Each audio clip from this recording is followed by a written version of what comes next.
A graça e a paz de Cristo Jesus, meus amados e queridos irmãos em Cristo, essa família abençoada. Eu tenho um tema para trazer hoje muito abençoado. O tema diz: o que é o Evangelho da circuncisão? Que diz assim: examinando as Sagradas Escrituras, vemos que existem dois evangelhos. O evangelho que é o verdadeiro evangelho que devemos seguir e praticar, e o outro evangelho é um evangelho misturado com o judaísmo, a lei, onde não devemos seguir nem praticar. Estes dois evangelhos sendo citados, Gálatas 2,7: antes, pelo contrário, quando viram que o evangelho da incircuncisão me fora confiado, como a Pedro o da circuncisão. Então existem dois evangelhos, o que se refere ao povo judeu, os circuncisos, e o povo gentio, os incircuncisos. Paulo pregava o evangelho da incircuncisão e Pedro pregava o da circuncisão. O evangelho da incircuncisão que Paulo pregava, ele pregava para os gentios, e o evangelho da circuncisão que Pedro pregava, ele pregava para os judeus.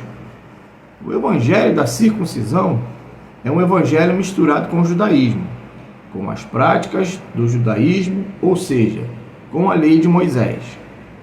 Pedro pregava o evangelho aos judeus. Com isso, ele ensinava as práticas do antigo pacto, como o jejum, batismo nas águas, etc. Pedro conheceu Jesus Cristo nos dias de sua carne. Paulo conheceu o Jesus Cristo ressuscitado.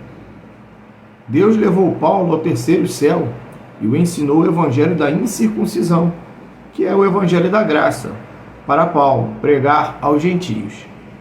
O evangelho da circuncisão é o evangelho que é pregado na maioria das igrejas evangélicas do Brasil e do mundo, o que é um equívoco, porque os crentes em Cristo não são judeus na carne, mas são gentios predestinados. O evangelho da circuncisão escraviza os filhos de Deus, porque a lei é escravizadora, ou seja, não há misericórdia nem perdão. Esse evangelho faz os gentios predestinados a viverem como judeus, o que é um equívoco. Cristo cumpriu a lei e trouxe uma nova aliança, que é o evangelho da graça. É o evangelho da graça que devemos seguir, que são as 14 epístolas que Deus deu a Paulo. Louvado seja o nome do Senhor. Então essa é uma palavra de reflexão para você refletir, medita na Bíblia, confere, né? O povo de Bereia, os bereanos, Paulo se refere que eles tinham um espírito nobre, porque eles conferiam na Bíblia aquilo que estava se dizendo. Amém, meus irmãos? Então fica essa palavra para os irmãos, tá bom? A graça e a paz de Cristo a todos. Amém.